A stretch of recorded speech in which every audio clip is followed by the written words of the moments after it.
Hello everyone, I am Sheela and welcome करती हूँ मैं आप सभी का आपके अपने यूट्यूब चैनल पर। तो आज मैं आपके लिए यहाँ पर लेकर आई हूँ ट्रेड साइकिल की एक इम्पोर्टेंट थ्योरी, सेमुलेशन मॉडल। तो देखिए ये मोस्ट इम्पोर्टेंट है और इसमें जो भी कॉम्पिटिटिव आप एग्जाम देते हो वहाँ पर किस तरीके के क्वेश्चन पूछे जाते हैं वो भी मैं आपको यहाँ पर बताने वाली हूँ। तो चलिए स्टार्ट करते हैं। तो फर्स्ट इसका जो नाम है, नाम से ही आपको स्पष्ट हो जाएगा कि trade cycle through interaction between multiplier and accelerator. देखिए दो थ्योरी, हिग्स की भी और ये जो मतलब सेमुलेशन की, दोनों थ्योरी के अंदर इंटरेक्शन की बात की गई है। किसके? मल्टीप्लायर और एक्सीलरेटर, गुणक और त्वरक की। लेकिन इन्होंने अपना स्पष्ट ये नाम दिया है, इसलिए जब भी कॉम्पिटिटिव एग्जाम में ये पूछा जाता है, अगर वहाँ पर ए बी ऑप्शन है तो दोनों को ही टिक करोगे। लेकिन अगर ये पूछा जाए कि इसके बारे में किसने बात की है तो आप बताओगे सेमुलेशन ने इसके बारे में बात की है। तो फर्स्ट प्रेफरेंस आपकी क्या रहेगी? सेमुलेशन रहेगी। अब देखिए इसको आगे स्टार्ट करते हैं। जो केन्ज की जो थ्योरी थी, जो केन्ज ने ट्रेड साइकिल के बारे में बताया, वो सिर्फ मल्टीप्लायर की बात करते रह गए। तो लेकिन यहाँ पर दोनों की बात की गई है, मल्टीप्लायर भी और एक्सीलरेटर, गुणक और त्वरक दोनों की। अब आपको ये समझना होगा कि मल्टीप्लायर और एक्सीलरेटर, गुणक और त्वरक होते क्या हैं। जब तक आपको ये समझ में नहीं आएगा, ये थ्योरी समझ में नहीं आएगी। देखिए आप सब ने पढ़ा कि मल्टीप्लायर की जो निकल कर आता है वो किसके बराबर होता है? 1/1 माइनस MPC। इसको हम बोलते हैं मल्टीप्लायर, या फिर इसको बोलते हैं कि इन्वेस्टमेंट में चेंज होने से इनकम में कितना चेंज आएगा, ये मल्टीप्लायर होता है। जब हम बात करते हैं एक्सीलरेटर की, एक्सीलरेटर को चाहे तो आप बीटा से दिखा लो। यहाँ पर मैंने बीटा यूज किया इसलिए यहाँ पर मैं बीटा ले रही हूँ।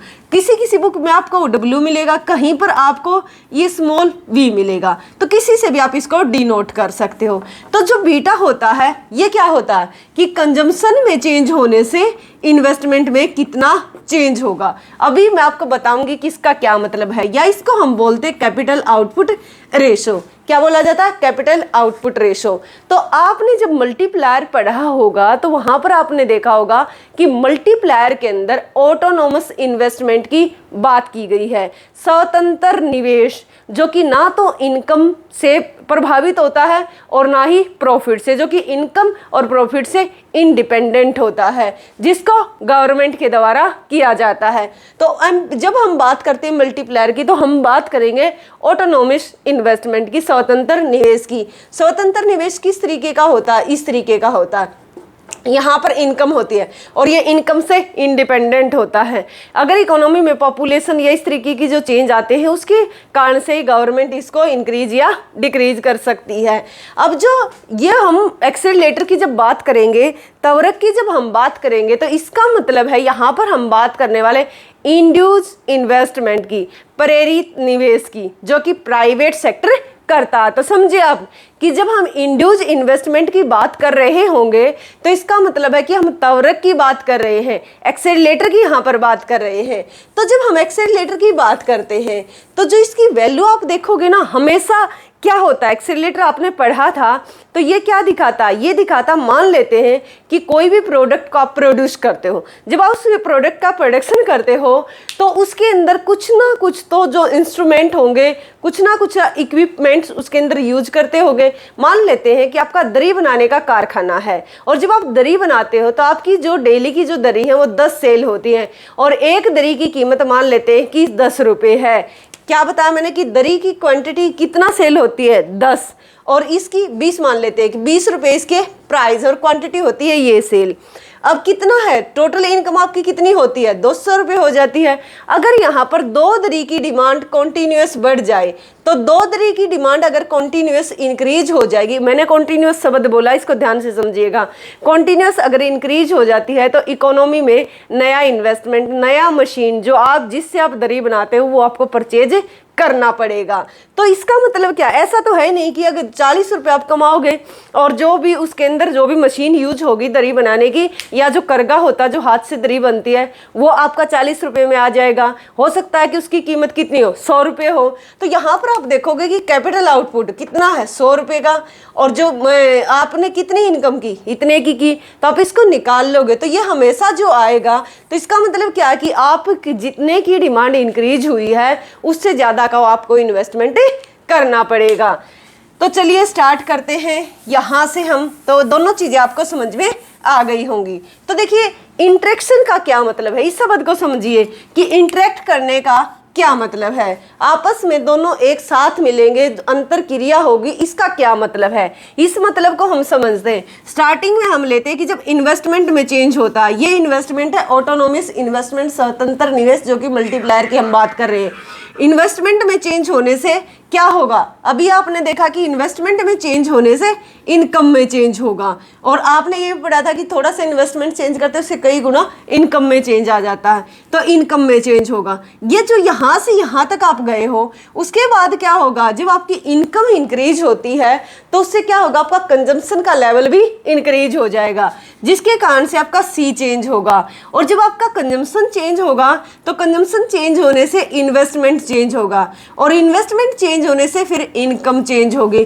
तो यहाँ पर आप देख पा रहे होगे कि पहले वाला जो ये रिलेशन है, ये वाला ये दिखा था मल्टीप्लायर को, यानी कि ऑटोनोमस इन्वेस्टमेंट को, स्वतंत्र निवेश को। इसके बाद क्या हुआ, इनकम में चेंज होने से कंजम्पशन में, कंजम्पशन से इन्वेस्टमेंट में। ये दिखाता है आपके एक्सेलरेटर को, जो अभी आपने किया कि कंजम्पशन में चेंज होने से इन्वेस्टमेंट में जो चेंज आएगा, और ये क्या है, इन्वेस्टमेंट में चेंज होने से इनकम में जो चेंज आएगा। तो यहाँ तक आप इनकी इंटरेक्शन को समझ चुके होंगे, अंतर क्रिया को। इसका मतलब क्या है, इसका मतलब ये है जब गवर्नमेंट इन्वेस्टमेंट में चेंज करती है, जो मान लिया जाए कि गवर्नमेंट क्या करे, कोई भी नया रोड बनवाए या कोई भी नया काम अगर स्टार्ट करे, कोई भी फैक्ट्री स्टार्ट की जाए बनानी, तो उसके अंदर आप देख रहे होंगे कि उसके अंदर सीमेंट भी चाहिए, उसके अंदर मजदूर भी चाहिए, एंटरप्रेन्योर भी कोई ना कोई होगा वहाँ पर। तो ये सारी चीज़ें, जब ये सारी चीज़ें चाहिए तो उन सब के पास क्या जाएगा, उनका हिस्सा जाएगा। लैंड के पास क्या जाएगा, एक तरीके से रेंट चला जाएगा, कैपिटल के ऊपर क्या जाएगा, एक तरीके से जो इंटरेस्ट है वो चला जाएगा, लेबर का वेज चला जाएगा, एंटरप्रेन्योर जो है उसके पास प्रॉफिट चला जाएगा। जब इनके पास, सबके पास पैसा जाएगा तो उनकी एक तरीके से इनकम होगी। जब उनके पास उनकी इनकम होगी तो वो ज़्यादा से ज़्यादा क्या करेंगे, कंजम्पशन करेंगे। और जब कंजम्पशन को देखते हुए प्राइवेट सेक्टर क्या करेगा, नया इन्वेस्टमेंट करेगा। जब प्राइवेट सेक्टर इन्वेस्टमेंट करेगा तो फिर फर्दर आगे इनकम जनरेट होगी। तो आपने देखा कि ये इंड्यूज इन्वेस्टमेंट है, ये ऑटोनोमस इन्वेस्टमेंट है, स्वतंत्र इन्वेस्टमेंट है। जो इंड्यूज इन्वेस्टमेंट होता है ये कुछ इस तरीके का होता है कि जो कि इनकम और इनकम के साथ रिलेटेड होता है, पॉजिटिव रिलेटेड होता है।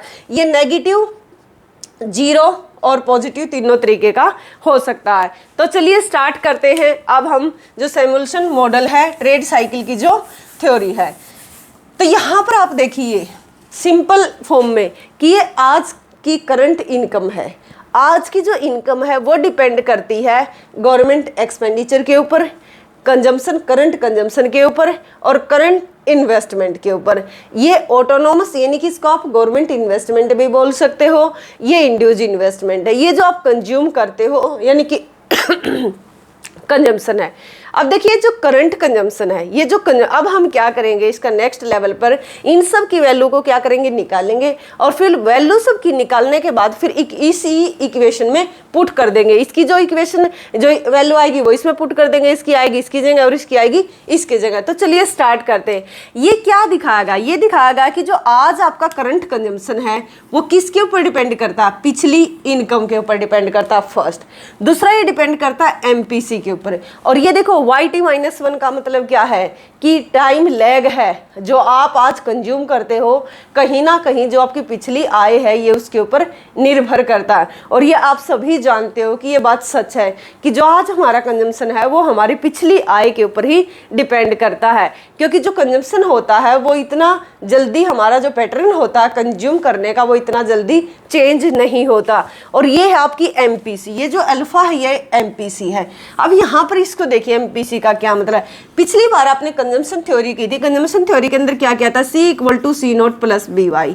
ये क्या था, ऑटोनोमस कंजम्पशन था। ये आपका एक तरीके से क्या था, एमपीसी थी, मार्जिनल प्रोपेंसिटी टू कंज्यूम, जो कि इनकम के ऊपर डिपेंड करती थी। तो ये वही एमपीसी है। तो ये आप लेकर चलोगे कि ये एमपीसी है। तो आपने ये देख लिया कि जो आज आपका कंजम्पशन है वो पिछली इनकम और मार्जिनल प्रोपेंसिटी टू कंज्यूम, सीमांत उपभोग प्रवृत्ति के ऊपर डिपेंड करता है। तो इसका ये फॉर्मूला होता है इनकम में चेंज होने से कंजम्पशन में कितना चेंज आएगा, यानी कि जो एक्स्ट्रा एडिशनल आपकी इनकम चेंज होती है उससे आपका जो एडिशनल कंजम्पशन है वो कितना चेंज होगा। तो ये वैल्यू निकाल लिया आपने सीटी की। और जो जीटी है ना ये रहेगा आपका कांस्टेंट, क्योंकि अभी आपने देखा कि गवर्नमेंट इन्वेस्टमेंट क्या है, कांस्टेंट रहता है।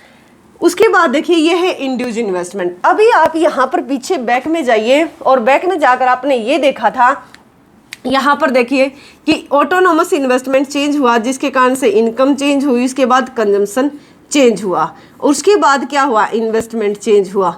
तो इसका मतलब क्या है कि जो ये इन्वेस्टमेंट है, जो ये इंड्यूस इन्वेस्टमेंट है, ये चेंज इन कंजम्पशन के ऊपर डिपेंड करता। तो यहाँ पर आप देख पा रहे हो ये चेंज इन सी ही है, कि जो ये चेंज इन सी क्या दिखाता आपको, ये दिखाता कि आज हमारा इतना कंजम्पशन है, पिछले साल का इतना कंजम्पशन था, और अगर इन दोनों को माइनस कर दे तो ये चेंज इन सी। तो ये इंड्यूस इन्वेस्टमेंट कितना किया जाएगा ये इस कंजम्पशन के ऊपर डिपेंड करेगा। और ये है आपका एक्सेलरेटर, जिसको आप तवरक बोलते हो, जिसको आप कैपिटल आउटपुट रेशो बोलते हो, कि जितना ज़्यादा एक तरीके से जो डिमांड होगी इकोनॉमी में उसके हिसाब से ही इन्वेस्टमेंट किया जाएगा। अगर आप इसको निकालना चाहते तो देखिए, निकाल कर देखिए।